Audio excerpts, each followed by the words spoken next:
Tosca, when did you first realize that the voice inside your head was not necessarily telling you the truth? I think I knew from an early age I had a lot of thoughts in my head that I was combating. I don't know if I could say that I knew they weren't true. I just knew that if I listened to them, it wasn't going to serve me. And that's because I looked different from everybody else growing up. I was born with a cleft lip and palate. Mm-hmm. And so I had a lot of things that were said to me and a lot of things I told myself that were repeating of that. So it's really from an early age, I knew that I was receiving messages that I was trying to figure out if they were true or not. Mm-hmm. And what did that process look like? It looked like a lot of self-protection from being more hurt, from letting more comments in, more information in than I should have let in. Okay. What kind of information? Other people's thoughts about who I was or who I wasn't. You know, my earliest memories of like interactions with kids was they would come up to me and they would ask me, why do you look like that? And I would tell them, well, I was born this way. And they would turn around and walk away. Because of that, I internalized that I didn't matter. Of course, I didn't know that at the time. So I was putting up walls really early on from being more hurt from anything else they might say, or just being hurt from being not seen or cared about. Mm-hmm. So how did the conversations inside your own mind start to evolve and change so that you could find strength and you didn't step into those hiding places? Well, a lot of, my early years were distraction. It was, well, if I can't be pretty and I can't be accepted in this way, then I'll just be smart. And I put everything into school, and then I put everything into my career, and I did not feel my feelings. I did not know how to process that because I wanted to be strong. I didn't want that to play a role for me showing up. Mm-hmm. It was this juxtaposition of like, I know I'm more than that, but I'm feeling like absolute crap at the same time. Right. And these kind of it conflicts. was a constant inner battle. And that inner battle, it came with me my whole life into corporate career. And it was a constant battle. And I didn't know how to find relief. Okay. I just knew that distraction and doing and showing results and having something else that I could be acknowledged for, the output of my doing was what I looked for from my validation. Wow. So like hiding behind success. Yeah. Hiding behind some other way that I can feel validated because I couldn't feel like it was okay to just be me walking in to the rooms I walked into. Wow. And how's this evolved to where you've got to now? How's this carried you forward to the strength that you have in serving others, helping them to be able to have more positive interactions with their inner critic? I mean, you stand on stages, you share your message to like huge audiences of people that you've committed and dedicated your life to helping other people find strength in adversity. How do you go from the girl that hides behind a corporate role in order to be able to be validated for success to now be what you've become today? Ooh, I mean, how much time do we have? I mean, it was a huge process for me to realize I had a lot of self-awareness, but I didn't know what I needed. I didn't know what I needed to do to actually feel on the inside the confidence that I actually exuded on the outside. I know it sounds kind of crazy, right? It's like, but I always had this strength. I always had this, well, this was just what my life is. So this was the cards I was dealt. So what else am I going to do? And really a moment for me that came into focus was when I had the support of a coach that was provided to me through one of my employers. And it was the first time that I had the support to actually give me the tools of how do I change my inner dialogue with myself to start to see how habitual it was, how hard I was on myself, how much I was beating myself up. And that led me on a whole healing journey and a whole deeper understanding. I mean, it wasn't like today where it's like on Instagram, you have all these like, positive affirmations every day or just these idea of accessible psychology and accessible like things. No, it was, I really came to it what I consider late. And so now the work that I do is really about how do I help people give people the tools? Because I certainly would have loved them a lot early on in my life. Wow. And what are those tools, Tosca? There's so many tools in the toolbox. And I think the very first one is awareness. Deepening your awareness of what you're saying to yourself and how you're treating yourself. Because I think most people don't realize that they're not being their own best friend. So the more that you can see what you're doing to yourself, that is the catalyst to say, well, what is I actually want instead of this? Right. So it's like, how are you talking to yourself? Are you talking to yourself like somebody you love, somebody you care about, somebody you want to be able to have a more prosperous future, as opposed to are you talking to yourself like a piece of dirt? Exactly. And because I think also the more life experience we have, the more intertwined it is with who we are. And so we start to think that's who we are. I am this person that kicks my own butt if I didn't do the thing. And it's like, no, that's not who you are. That's who you've conditioned yourself to be. That's how you've been conditioned to be out of survival, out of those very early life experiences. And the more that we can see and separate that inner critic, that part of us that tells us things that aren't serving us, and the part of us that is our essence, our truth, our soul, however you define it for yourself, the more that we can see these are not one and the same, then we can start taking new actions and we can start changing the patterns of how we're talking to ourselves. I know you've now done a huge amount of work and are continuing to do great work in this area of navigating your relationship with the inner critic.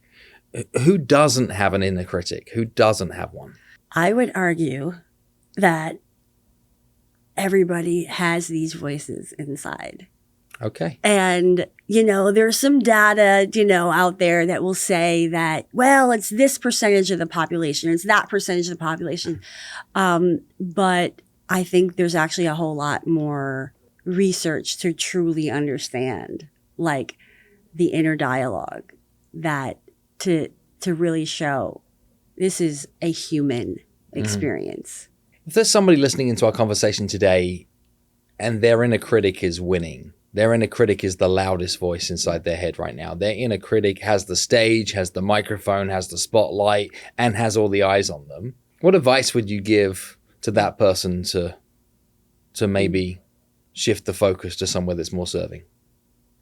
The first thing I would say, honestly, is to feel how it makes you feel, to let that in, that's what you're saying to yourself. Because once you can actually feel it, you can honor your own experience. I think when it's running your show, it's because you're not stopping enough to actually acknowledge, I'm doing this thing to myself that makes me feel this way. And feeling that emotion is what's going to help you to actually move through to a new place so that you can you can feel some relief first. Yeah. And then ask yourself, well, what is it that I want to say to myself, if not this? And just start to plant those seeds. I saw you do something today in our time together today in a large group workshop environment where another one of the attendees, somebody that you had an existing relationship with prior through to some business connections and somebody that I knew reasonably well too, was uncomfortable and being challenged to think beyond their existing comfort zone, and experienced a moment where the inner critic got a little loud and resulted in her outward expression feeling lost, overwhelmed, and the voice of, I can't do that, that won't work for me, I won't be accepted there, got so loud it became a belief. What you chose to do was to stand up, reach out a hand, extend a hug to that given individual who moments later was a lot more accepting of what her potential and possibility could be. Was that intentional? And or also, like, why did that change the outcome and the feeling and the belief as much as it did in what we witnessed today? I think that sharing how you're feeling, what's really happening to you in a space where you feel safe, where you feel like you can be seen for that struggle is profound experience. To just feel seen, to say, I have this inner thought, I have this belief, and it's hard and I don't want it, but it's what it is. I think that just having that experience of somebody else being able to say, I understand, like I'm with you in it, is like, it's just validating. Yay. Okay. You know, it's just validating. It's like this experience it's okay. It's okay to It's not be okay. okay to not be okay. It's like, there's no judgment. You know, we judge ourselves because we say these things or we do these things. It's like, no. We have to accept. Yeah. Like, this is what our experience is. And now what? Right. Now what? So I think what you're really saying here is like, it's okay to not be okay, but don't be not okay by yourself. Find ways of being able to surround yourself with people who are prepared to be able to see you. And, you know, I hear people say things like, I'm sorry that I'm upset. I'm sorry that I'm crying. I'm sorry that like this is who I'm being right now. But you're saying that you don't need to apologize for allowing yourself to feel and then express those feelings. No, I think we are conditioned to suppress. We're conditioned to think it's not okay to have that emotion. And that is absolutely destructive because we end up burying it and therefore not acknowledging it. And so, yeah, part of inner critic work is vulnerability. Okay. A big part of it is saying, this is my experience. And working through this in a vacuum is very hard because you only see yourself the way you see yourself. You're only used to your thoughts. So you also need exposure to new thoughts. And to see that the way that you see yourself or the way that you're talking to yourself, that the things that your inner critic tells you are lies. That's, you know, the key myth, you know, that I bust, which is like every single inner critic thought is a lie. And you can test that every single time. You put it under the microscope, you ask it some questions, you ask it for evidence, you ask it to say, like, prove to me that this truth is actually true, and often it finds itself wanting. Yeah. So if somebody is now listening in and they're like, okay, it's okay that I'm not okay, it's okay that I'm not okay, it's okay that I'm not okay, but they want to get to good, they want to get to great, they want to get to better, they want to get to thriving, they want to get to striving, they don't want to just feel like they're surviving, and okay, they took a breath and they're okay not being okay. Like, where do they go from there? And what is the opposite of the inner critic? So who beats the inner critic up here? And what's the voice that we need to make louder that is in contrast to the one that we all have that is giving us false news? Well, the first thing is to disrupt it. Because we go down the rabbit hole and then we give it a whole lot of space and then we keep saying all the things. And so to go into the direction of thriving is the persistency and the consistency of disrupting the thought. That might be getting out of your chair. Yep. That might be, you know, listening to some music, but breaking your pattern of what you're doing. Okay. So shake up the physiology, change your state, change the environment, change what it is that you're doing. Yeah. And then do what instead? Like, what voice do you start to listen to when you stop listening to the inner critic? Yeah, it's like your inner cheerleader. Okay. It's like, it's you being your own best friend. This is what I say all the time. It's like, how can you be your own best friend? So how can you be your own best friend? Yeah. What would you say to your best friend if they were telling you what your inner critic is telling you? And I guarantee you get on a soapbox for a hot minute saying why all those things weren't true and you better get your butt out there because you're amazing. And you've got this, and there's nothing you can't do.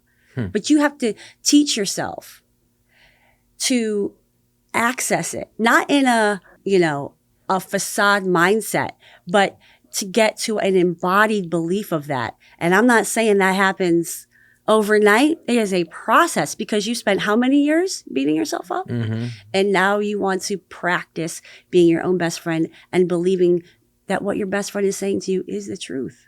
So change your state, challenge the inner critic by asking it intelligent questions to help realize that it might not be telling you the truth. And in fact, what it's telling you is almost certainly BS.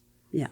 Then look to be able to find the inner cheerleader. And if you can't find the inner cheerleader straight away, surround yourself with people that will cheer for you, that will hug you, that will sit in the mess, that will stand in the chaos, that will help you realize you're okay even if you're not okay. Mm-hmm. And then when you want to move towards thriving, build on the strengths, build on the good stuff, and look to find ways that you can win when you're winning, surrounding yourself with that voice that is cheering you on as opposed to holding you back.